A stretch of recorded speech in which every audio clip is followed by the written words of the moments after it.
Lévitique chapitre 10 et nous lisons: les fils d'Aaron, Nadab et Abihu, prirent chacun un brasier, y mirent du feu et posèrent du parfum dessus. Ils apportèrent devant l'Éternel du feu étranger, ce qu'il ne leur avait point ordonné.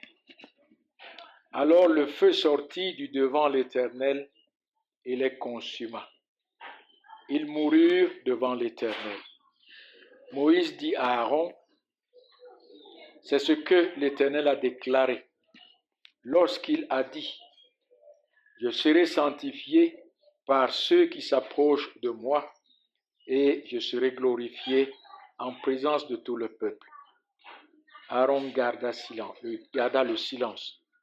Et Moïse appela Michkaël, Elsaphan, fils d'Uziel, oncle d'Aaron, et il leur dit: approchez-vous, emportez vos frères loin du sanctuaire, hors du camp.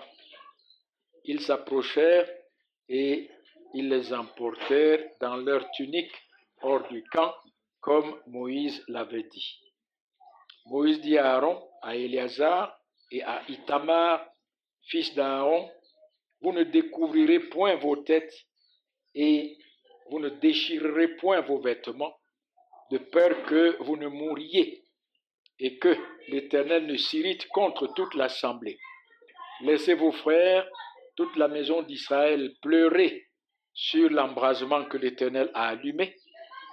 Vous ne sortirez point de l'entrée de la tente d'assignation, de peur que vous ne mouriez, car l'huile de l'onction de l'Éternel est sur vous.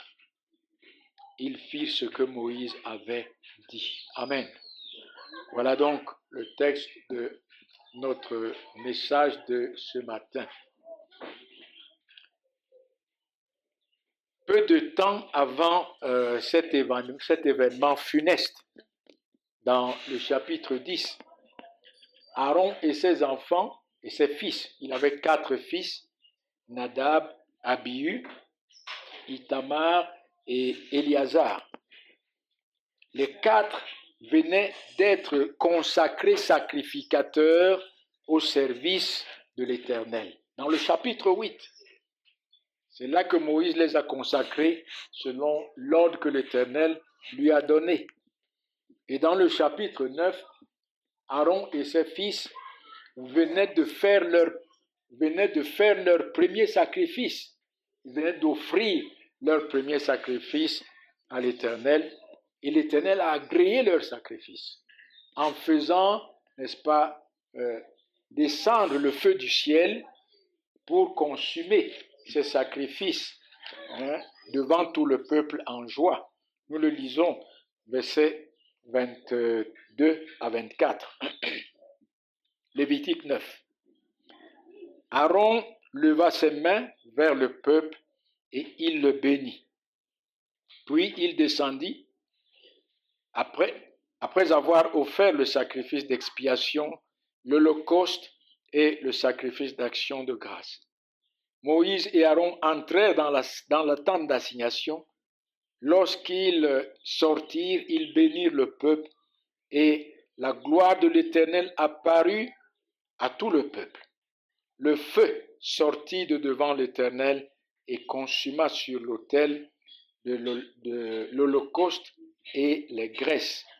Et tout le peuple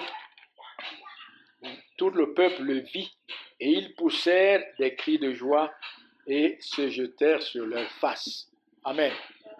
Voilà comment est-ce que dans le chapitre 9, lui et ses fils ont offert les premiers sacrifices qui ont été agréés par le Seigneur, n'est-ce pas, qui a fait apparaître sa gloire et le feu qui est descendu du ciel pour consumer les holocaustes. Oui. Mais dans ce chapitre 10, nous commençons par, n'est-ce pas, ce feu étranger que Nadab et Abihu apportent devant l'Éternel. En réalité, nous pouvons dire, voilà des événements qui se passent en un espace de temps. Sinon, en quelques jours, simplement. En quelques jours, simplement.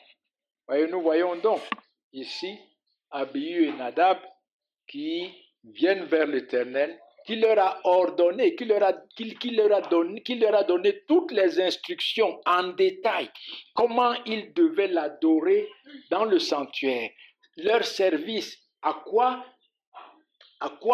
ils devaient servir dans le sanctuaire. Moïse leur a donné tous les détails de leur service. Mais au lieu de se conformer à tous ces détails et à ce que Dieu a ordonné, ils viennent devant l'Éternel avec, n'est-ce pas, le feu étranger sur les brasiers et sur lequel ils avaient mis le parfum. Voyez, mes amis, qu'est-ce que nous pouvons dire là? Nous disons simplement que c'est ça la nature humaine. En réalité, telle est notre nature humaine. Toujours à corrompre tout ce qu'il touche. Donner à l'homme la meilleure chose au monde, il va la corrompre. Placer l'homme à un haut degré. Ceux-ci étaient placés à un haut degré devant Dieu. C'est Dieu même qui les a placés à un très haut degré d'autorité. Mais ils l'ont corrompu. C'est ça la nature humaine. Oui. Et combien cela nous enseigne notre besoin de la grâce de Dieu pour nous préserver et pour nous soutenir afin que nous restions fidèles à l'Éternel notre Dieu. Oui. Ce que nous voyons ici est que Nadab et Abihu ont désobéi à l'Éternel notre Dieu. Mais en réalité, cette désobéissance nous enseigne beaucoup plus qu'une désobéissance simple. Et c'est ce que nous allons voir ce matin. Premièrement, qu'est-ce que cette désobéissance nous enseigne?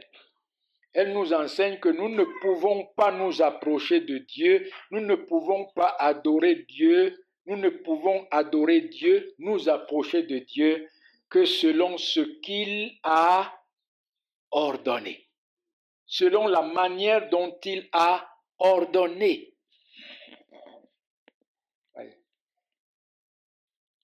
Le seul feu qui devait être utilisé dans le service du sanctuaire était le feu que Dieu lui-même a fait descendre sur l'autel et qui a consumé les premiers sacrifices offerts par Aaron et ses enfants. Et ce feu ne devait jamais s'éteindre. Vous voyez, même lorsque Israël se déplaçait de lieu en lieu dans le désert, il conservait toujours ce feu allumé. Parce que lorsqu'il démontait le tabernacle ici, il fallait qu'il aille le monter encore là où l'Éternel leur indiquait d'aller séjourner. Et ce n'est pas un autre feu qui devait être utilisé dans le tabernacle, mais c'est le feu qui était descendu du ciel, le feu de l'Éternel, le saint feu de l'Éternel. C'est celui-là. Ce feu ne devait jamais s'éteindre. Oui. C'est lui seul qui servait à consumer les sacrifices qu'on offrait. C'est lui seul qui servait à brûler le parfum, ce parfum odoriférant que Dieu avait ordonné à Moïse de fabriquer, un parfum spécial qu'aucun homme ne devait fabriquer pareil et qu'aucun homme ne devait porter sur lui. Ce parfum était destiné à l'Éternel seul. Et ce parfum, voyez, donc c'est ce feu qui servait à brûler ce parfum odoriférant sur l'autel des parfums. C'est même encore là une indication, sur l'autel des parfums. Et c'est ce même feu qui servait à allumer les lampes du chandelier. Le même, jusqu'à ce que Israël entre dans la terre promise et construise le temple. Et même dans le temple. Bon, je ne sais pas s'ils ont conservé ça jusqu'au temple. Alors, Nadab et Abihu, apportant un feu étranger devant l'Éternel, étaient en train d'introduire ainsi la fausse religion dans le sanctuaire de l'Éternel. Voyez. Ils introduisaient aussi ainsi la fausse religion dans le sanctuaire de l'Éternel, voulant adorer l'Éternel à leur manière, selon leur imagination, voulant s'approcher de l'Éternel à leur manière et selon leur imagination, et non selon ce que Dieu a ordonné. Vous voyez, les brasiers, c'était leur imagination. C'était leur imagination. Voyez. Et c'est ce que nous voyons ici, mes amis, la fausse religion introduite dans le sanctuaire de l'Éternel. Et ce feu que l'Éternel avait fait descendre du ciel pour consumer les premiers sacrifices de Aaron et ses fils était un signe de la gloire de Dieu parmi le peuple, un signe que l'Éternel agréait les sacrifices que Aaron avait offerts, un signe qui confirmait, n'est-ce pas, leur onction en tant que souverain sacrificateur, en tant que sacrificateur, un signe de satisfaction devant Dieu. Et c'est pourquoi ce n'est que ce feu qui devait être utilisé. Et vous savez, en réalité, en apportant un autre feu, c'était de la fausse religion qu'ils instruisaient. Une religion qui venait de leur imagination, une religion qui venait de leur fausse idée. C'est ça l'idolâtrie, la fausse idée. Et de même, n'est-ce pas vous, Dieu ne peut accepter, écoutez-le bien, Dieu ne peut vous accepter, m'accepter, ni vous agréer, ni m'agréer avec ce qui vient de mes mains. Ce que moi-même j'imagine. La manière dont moi j'imagine que je peux lui plaire, la manière dont j'imagine que je peux l'adorer, la manière dont j'imagine que je peux l'approcher. Dieu ne m'acceptera jamais, Dieu ne vous acceptera jamais, Dieu n'acceptera jamais personne. La seule manière par laquelle Dieu accepte tout pécheur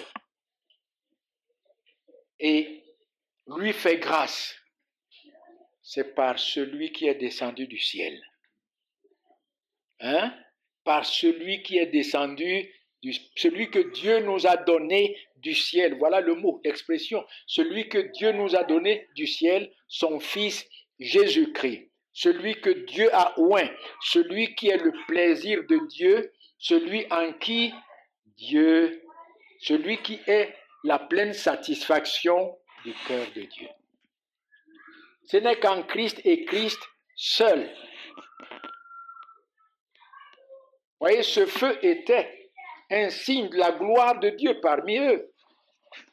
Et c'est Christ qui est la gloire de Dieu parmi le peuple de Dieu. Parce que c'est Christ qui est le Fils de Dieu en qui il a mis toute son affection. Le Fils de son plaisir. Et c'est lui seul qui, par son obéissance parfaite, sa vie parfaite, c'est lui seul qui, par son sacrifice, a payé le prix du péché de son peuple et a satisfait la justice de Dieu pour que Dieu soit rendu favorable pour sauver son peuple de ses péchés. Personne ne peut s'approcher de Dieu d'une autre manière. C'est la fausse religion. La véritable religion est fondée sur la personne de Christ et sur son œuvre accomplie sur la croix. Et c'est pourquoi il dit, je suis le chemin, la vérité et la vie. Nul ne peut aller au Père que par moi. Comment vous et moi, nous nous approcherons de Dieu pour que Dieu nous accepte? C'est uniquement par le sacrifice de Christ. Uniquement par la justice de Christ. Uniquement par la personne de Christ, qui est Dieu dans la chair. Qui est Dieu dans la chair. Vous voyez, c'est là la gravité de cette désobéissance, parce que je disais que ce n'est pas simplement qu'une simple désobéissance, mais elle nous apprend beaucoup plus. C'est là la gravité, la première chose qui démarque la gravité de la désobéissance de Nadab et d'Abihu, d'apporter devant Dieu du feu étranger. Deuxièmement, Nadab et Abihu, en brûlant le parfum sur les brasiers et non sur l'autel des parfums.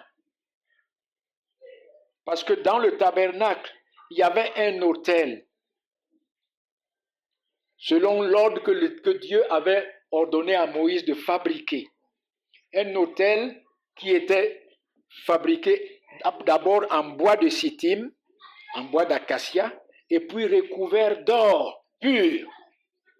Et c'est sur cet autel que les sacrificateurs mettaient le parfum, ce parfum odoriférant, ce parfum spécial que Dieu avait ordonné à Moïse de fabriquer.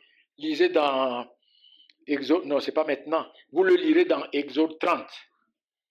L'autel de parfum et le parfum que Dieu a ordonné à Moïse de fabriquer.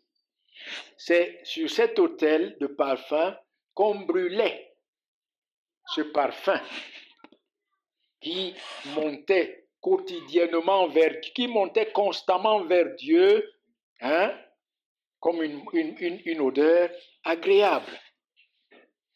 Comme une odeur agréable.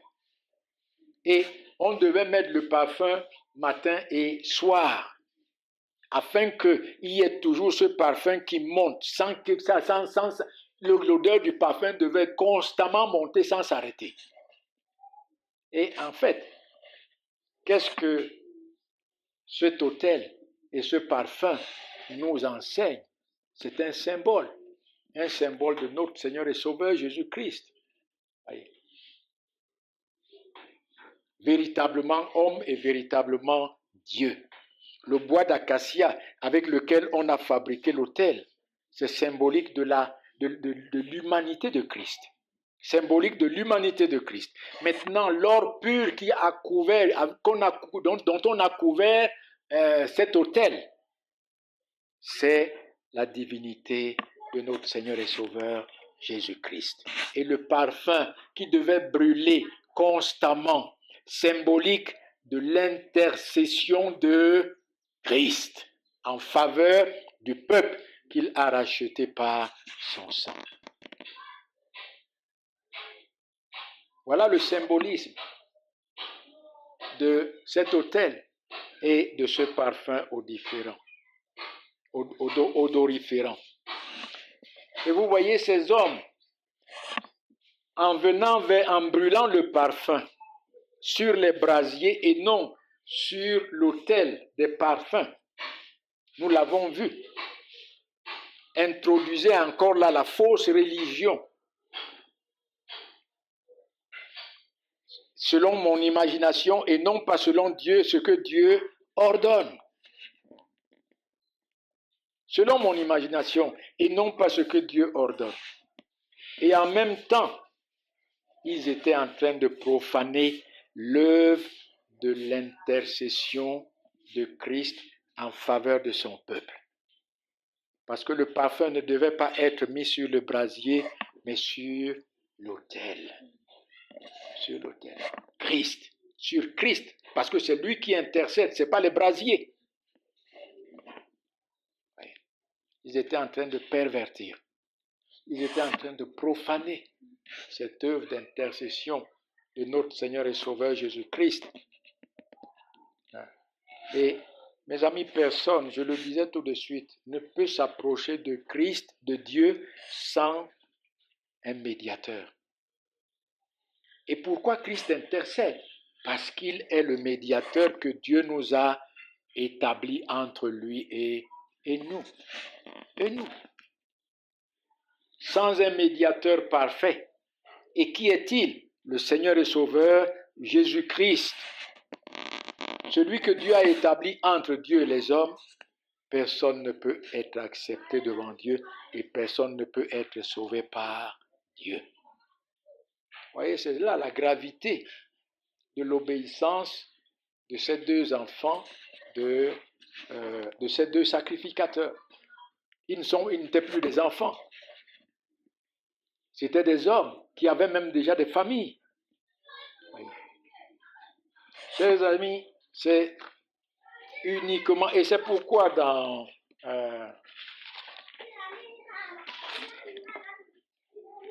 1 Timothée chapitre 2, vous voyez, l'apôtre Paul nous instruit ceci.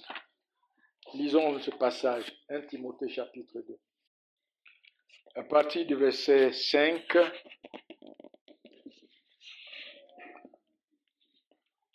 d'abord, commençons au verset 1. C'est très important le contexte. Il dit, j'exhorte donc avant toute chose de faire des prières et des supplications, des requêtes, des actions de grâce pour tous les hommes, sans exception, toute catégorie d'hommes, pour les rois, pour tous ceux qui sont élevés en dignité, afin que nous menions une vie paisible et tranquille et en toute piété et honnêteté. Cela est bon et agréable devant Dieu, notre Seigneur, qui veut que tous les hommes soient sauvés et parviennent à la connaissance de la vérité, car il y a un seul Dieu et aussi un seul médiateur entre Dieu et les hommes, Jésus-Christ, qui s'est donné lui-même en rançon pour tous. Amen. Voilà. Le Seigneur, notre Dieu, veut que nous prions pour tous les hommes. Et pourquoi? Pour que nous puissions vivre dans la tranquillité, dans la paix, en touchant par sa grâce le cœur de ceux qui nous gouvernent, afin qu'ils soient des hommes de paix, des hommes de justice, des hommes de vérité, et que les populations vivent paisiblement. Et de l'autre côté, afin que tous ces hommes parviennent à la connaissance de la vérité pour être sauvés. Et quelle est cette connaissance de la vérité? C'est qu'il n'y a qu'un seul Dieu.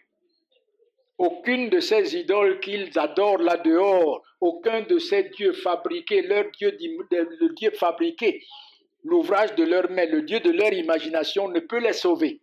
Aucun. Il n'y a qu'un seul Dieu entre Dieu et les hommes. Il n'y a qu'un seul Dieu et aussi un seul médiateur que Dieu a établi entre lui et les hommes. C'est lui qui intercède par son obéissance, c'est lui qui intercède par son sacrifice, c'est lui qui intercède par sa justice pour le salut des hommes. Et qui est cet homme? Jésus-Christ fait homme, qui s'est donné lui-même en rançon, qui s'est donné sur la croix pour payer le prix de notre péché, pour payer la dette du péché, afin que Dieu nous soit rendu favorable. Amen. Personne, par la religion de ses mains, ne peut arriver à Dieu. Il n'y a que le Seigneur, il n'y a que l'intercession de notre Seigneur et Sauveur Jésus-Christ. Et c'est pourquoi dans Romains 8, nous nous réjouissons de cette œuvre que le Seigneur Jésus-Christ est en train de faire après qu'il l'ait accompli par sa mort sur la croix. Il continue, n'est-ce pas, avec ce même sang et avec cette même justice, son obéissance parfaite. Il continue d'intercéder en faveur des siens. Et c'est ce que nous lisons, n'est-ce pas, dans Romains 8, Et à partir du verset 31, qui réjouit nos cœurs en disant ceci. Que dirons-nous donc à l'égard de ces choses? Voyez, si ceux que Dieu a prédestinés, il les a aussi, si ceux que Dieu a connus d'avance, qu'il a aimés d'avance, qu'il a choisi, qu'il a sanctifié en Christ, qu'il a mis à part en Christ, il les a prédestinés, il les a appelés, il les a justifiés, il les a glorifiés. Que dirons-nous donc à l'égard de ces choses? Qui peut s'opposer à cela? C'est le bon plaisir de la volonté de Dieu. Nous ne pouvons qu'adorer. Et il continue en disant, si Dieu est pour nous, qui sera contre nous? Lui qui n'a point épargné son propre Fils, mais qui l'a livré pour nous tous. Comment ne nous donnera-t-il pas toutes choses avec lui? Qui accusera les élus de Dieu? C'est Dieu qui justifie. Qui le condamnera? Christ est mort, bien plus, il est ressuscité et il est à la droite de Dieu et il intercède pour nous. Amen. Voilà, il intercède pour nous. Le fait de brûler l'encens sur les brasiers et non pas d'offrir, de brûler cet encens sur l'autel qui était le symbole de la gloire de Christ et de son intercession, était une perversion de l'œuvre intercétrice de Christ en faveur de son peuple. Mais grâce soit rendue à Dieu. Ce n'est pas à cette fausse religion que nous sommes attachés. Ce n'est pas à cette perversion que nous sommes attachés. Nous sommes attachés au Christ, Fils de Dieu.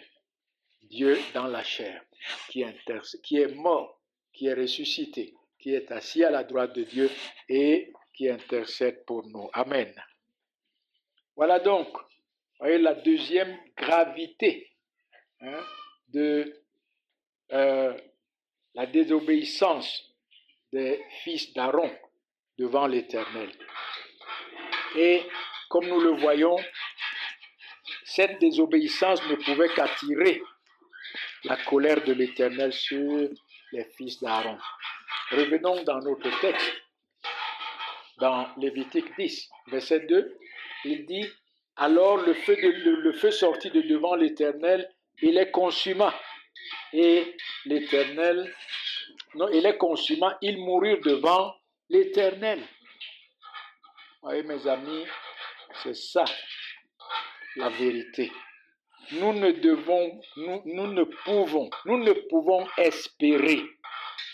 pouvons espérer à la grâce de Dieu, à la miséricorde de Dieu, en nous approchant de Dieu avec la religion de nos mains, en nous approchant de Dieu selon notre propre imagination, selon ce qui nous convient, et non pas par Christ et en Christ.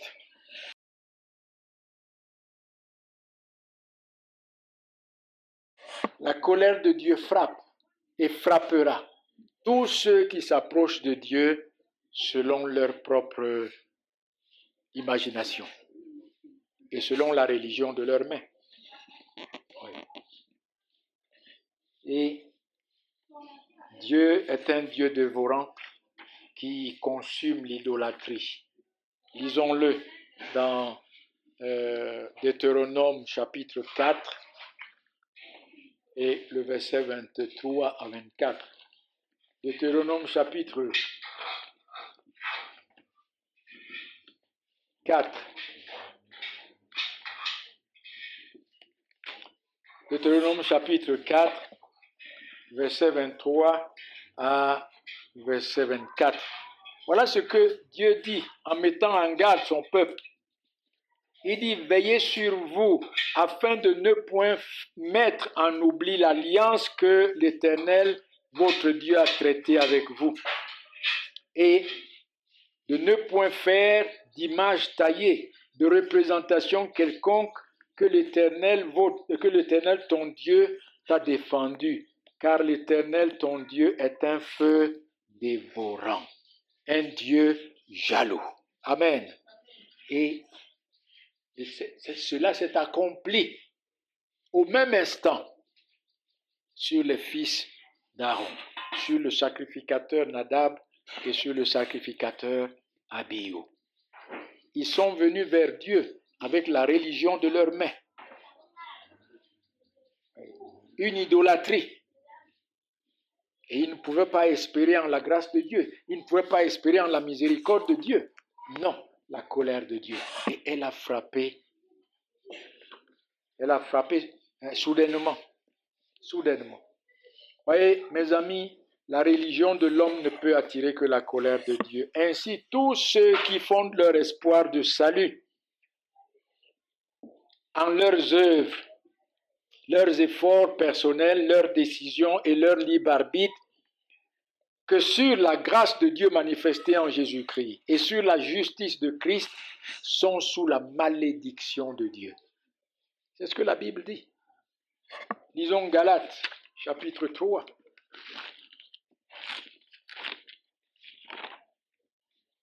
Dans Galates, chapitre 3, l'apôtre Paul dit aux Galates qui avaient commencé, qui avaient reçu le message de la grâce, et après, ils ont commencé à s'attacher de nouveau à la loi de Dieu pour être justifiés par la loi, par l'obéissance de la loi.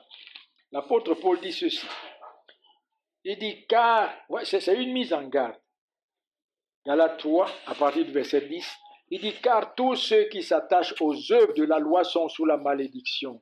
Car il est écrit, maudit quiconque n'observe pas tout ce qui est écrit dans le livre de la loi et ne le met pas en pratique.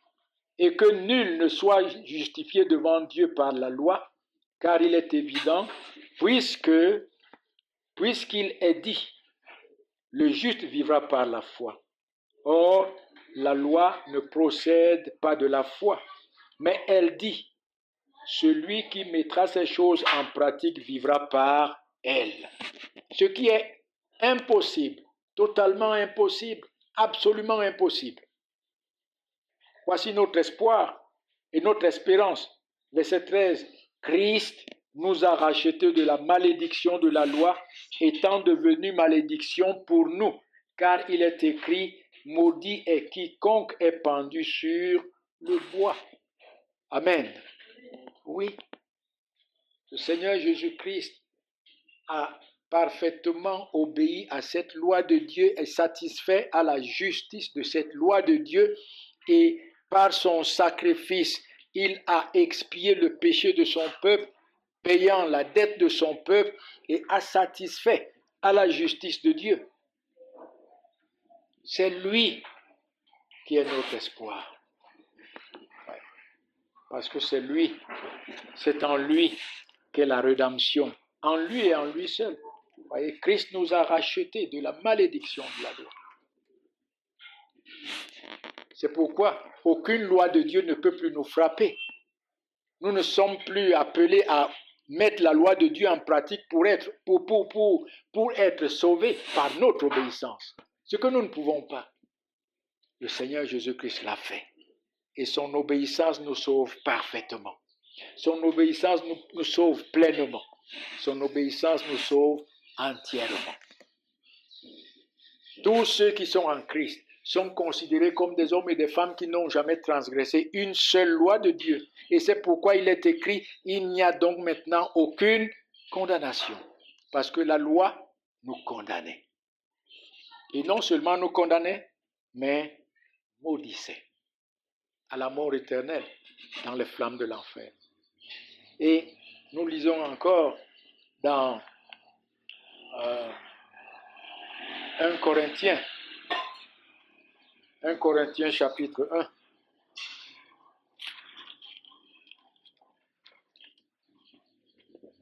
Où il est écrit, à partir du verset 21, il dit, car puisque le monde avec sa sagesse n'a point connu Dieu, il a plu à Dieu de sauver les croyants par la folie de la prédication. C'est quoi la sagesse des hommes? C'est la religion des hommes. Voyez, la religion des hommes, selon leur imagination, selon ce qui leur convient, pensant que c'est ce qui va les sauver. Pensant que c'est à travers, n'est-ce pas, leur religion que Dieu va les accepter, que Dieu va les sauver.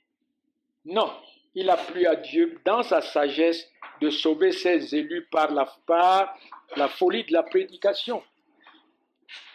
Les Juifs demandent les miracles, les Grecs cherchent la sagesse, nous prêchons Christ crucifié. Folie pour les Juifs, scandale pour les Juifs et folie pour les païens, mais puissance de Dieu et sagesse de Dieu pour ceux qui sont appelés tant Juifs que Grecs. Amen. Oui. Aucun homme ne sera reçu par sa religion, par la religion de ses mains, par les efforts de ses mains, par son imagination, mais c'est uniquement par et en Christ. En Christ. Le Seigneur Jésus-Christ et son œuvre parfaite et efficace accomplie sur la croix. Et une deuxième chose que nous voyons, c'est que l'Éternel notre Dieu est saint. Et il faut que ceux qui s'approchent de lui dans la crainte et dans le tremblement.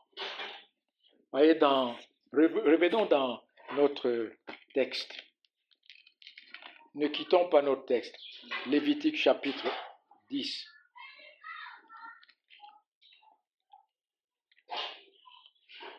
Ne quittons pas notre texte. Lévitique chapitre 10.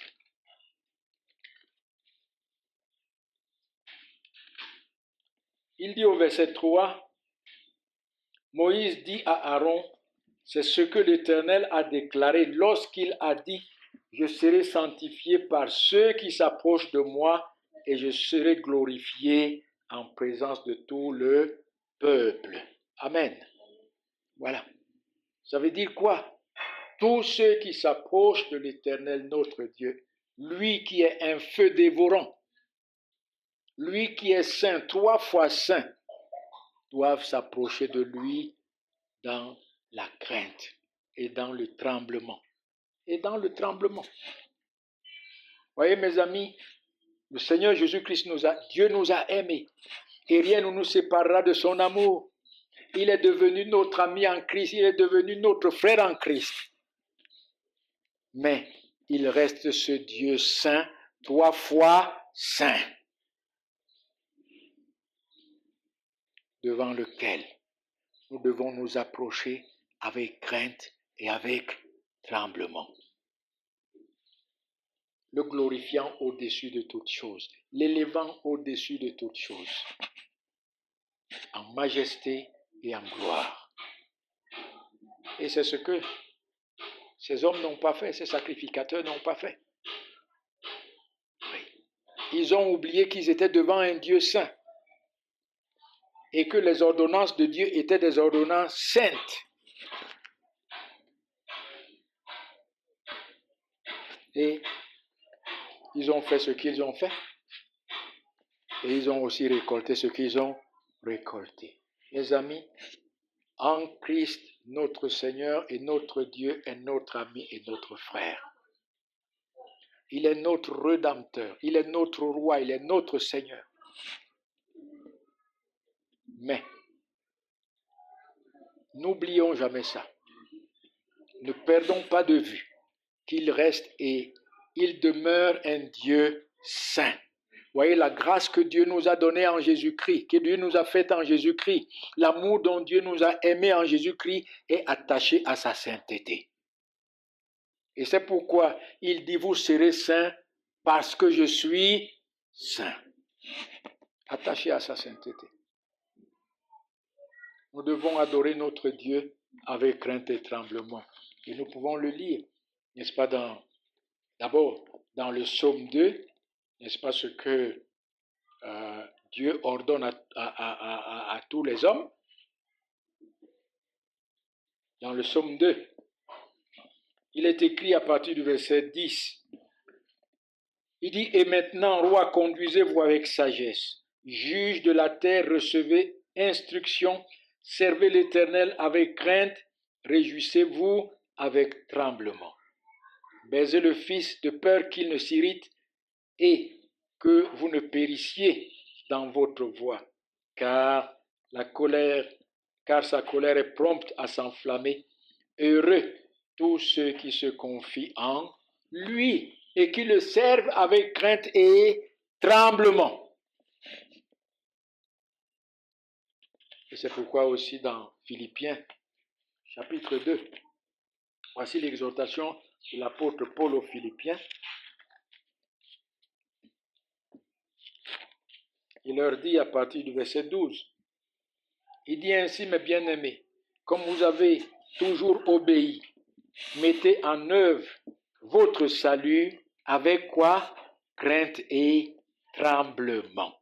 Non seulement en ma présence, mais bien plus encore maintenant que je suis absent. Que votre obéissance, comme vous avez toujours obéi, que votre obéissance soit teintée de crainte, soit motivée par la crainte et par le tremblement. Que votre obéissance repose dans la crainte et dans le tremblement devant notre Dieu. Voyez mes amis, notre obéissance est motivée par notre amour pour Christ et par notre reconnaissance en Christ. Mais nous l'accomplissons avec crainte et avec tremblement parce que c'est un Dieu saint, 3 fois saint que nous servons. Un Dieu qui est un feu dévorant. Et une troisième et dernière chose que nous voyons dans le texte, revenons dans... Nous voyons que Aaron, non, qu'est-ce que nous voyons? Du verset 3 au verset 6 à 7, nous voyons que les jugements de l'Éternel sont justes. Et nous ne pouvons les contester, nous ne pouvons murmurer, nous ne pouvons que nous soumettre et adorer. Amen. Nous ne pouvons que nous soumettre et adorer. C'est ce que nous voyons ici. Au verset 3, il est écrit, Aaron garda le silence, tel que Moïse lui avait dit. Et devant toute cette scène, la mort de ses enfants, Aaron garda le silence. Et au verset 6, voici ce que Moïse dit à Aaron et à Éléazar et à Ithamar, fils d'Aaron, vous ne découvrirez point vos têtes et vous ne déchirerez point vos vêtements, de peur que vous ne mouriez et que l'Éternel ne s'irrite contre toute l'assemblée. Laissez vos frères, toute la maison d'Israël, pleurer sur l'embrasement que l'Éternel a allumé. Vous ne sortirez point de l'entrée de la tente d'assignation, de peur que vous ne mouriez, car l'huile d'onction de l'Éternel est sur vous. Ils firent ce que Moïse avait dit. Moïse leur a dit, vous ne pleurerez jamais. Aaron, toi, tes frères, tes fils, vous ne pleurerez jamais tes fils qui sont morts. Hein? Et même, vous ne vous mettrez jamais en peine pour eux. Jamais. Vous ne vous mettrez pas dans la tristesse pour eux. Parce que l'huile de l'onction de l'Éternel repose sur vous. C'est ce que l'Éternel a décidé. Et vous ne sortirez pas d'ici pour dire on va les enterrer. Laissez vos frères, le peuple, allez les enterrer, allez les pleurer. Vous adorez, glorifiez, servez. Amen. C'est ça la vérité. Voyez mes amis, les jugements de l'Éternel sont justes. Nous ne pouvons les contester. Ce qu'il fait est juste. Ce qu'il fait est bon. Ce qu'il fait est agréable. Nous ne pouvons contester. Nous ne pouvons murmurer. Nous ne pouvons qu'adorer. Et nous ne pouvons que nous soumettre. Et non pas nous soumettre avec tristesse, mais avec joie, avec amour. Voyez mes amis, Aaron garda le silence. Et lui et ses fils restèrent là comme Moïse leur a dit et ils continuèrent d'adorer. Ils ne se mirent pas en peine de ces enfants qui étaient morts. Et lisons dans 1 Samuel chapitre 3. Ici dans 1 Samuel chapitre 3, l'Éternel prophétise. En fait, l'Éternel parle par la bouche du petit Samuel pour qu'il dise à Élie, qui était le souverain sacrificateur de ce moment, que ses enfants vont mourir parce qu'ils étaient des mauvais sacrificateurs, tout comme Nadab et Abihu. Ils n'étaient pas des sacrificateurs qui glorifiaient Dieu. Et l'Éternel lui dit, dis-leur qu'ils vont mourir. Et voici ce que Élie dit. Lisons-le à partir du verset 15. Samuel resta couché jusqu'au matin. Puis il ouvrit les portes de la maison de l'Éternel. Samuel craignait de raconter la vision à Élie, mais Élie appela Samuel et dit, Samuel mon fils. Il répondit, me voici. Et Élie dit, quelle est la parole que t'a adressée l'Éternel? Ne me cache rien. Que Dieu te traite dans toute sa rigueur si tu me caches quelque chose de tout ce qu'il t'a dit. Samuel lui raconta tout, sans rien lui cacher. Et Élie dit, c'est l'Éternel, qu'il fasse ce qui lui semble bon. Amen. Qu'est-ce que Samuel lui a dit? Samuel lui a dit, l'Éternel dit, puisque tu as préféré tes enfants à moi, sache que tes enfants vont mourir. Lisez ce texte pour voir ce que les enfants de Élie étaient. Ils étaient sacrificateurs. Lisez le texte pour voir pour comprendre ce qu'ils étaient. Des mauvais sacrificateurs qui, au lieu de rechercher la gloire de Dieu, recherchaient eux-mêmes leur propre intérêt et leur propre gloire. Et Dieu dit, je vais les tuer. Mais voyez la réponse du souverain sacrificateur Élie. Il dit, c'est l'Éternel, qu'il fasse ce qui lui semble bon. Amen. Il a gardé silence. Il s'est soumis. Et il a adoré. Il a adoré. Deuxièmement, allons vite, l'heure passe aussi. Dans le psaume 51, voici David, après avoir péché d'adultère avec Bathsheba et fait tuer son mari, l'Éternel lui envoie le prophète Nathan pour lui rappeler cela. Et c'est ainsi alors qu'il se met à se repentir. Nous n'allons pas lire tout le texte, mais à partir du verset 5, voici ce que David dit. Je reconnais mes transgressions et mon péché est constamment devant moi. Verset 6, j'ai péché contre toi seul. J'ai fait ce qui est mal à tes yeux, en sorte que tu seras juste dans ta sentence et sans reproche dans ton jugement. Amen. Et nous devons, voici l'attitude qui doit nous caractériser. David dit, Seigneur, j'ai péché, voici mes péchés, je les reconnais. Et tu es sans reproche, tu es juste et tu es sans reproche si tu me condamnes dans ta colère, et tu es riche et tu es juste et sans reproche si tu me sauves par ta grâce. Je ne peux rien te reprocher. Je ne peux pas murmurer. Je ne peux pas contester. Je suis coupable. Et c'est ce que Dieu dit ici à Aaron. Tes enfants sont coupables. ce n'est que juste qu'il soit condamné. Et tu n'as rien à dire là-dessus. Tu ne peux que glorifier. Tu ne peux que glorifier. Et dans Job, lorsque Job, Dieu lui a tout arraché. Tout arraché. Qu'est-ce que Job a dit?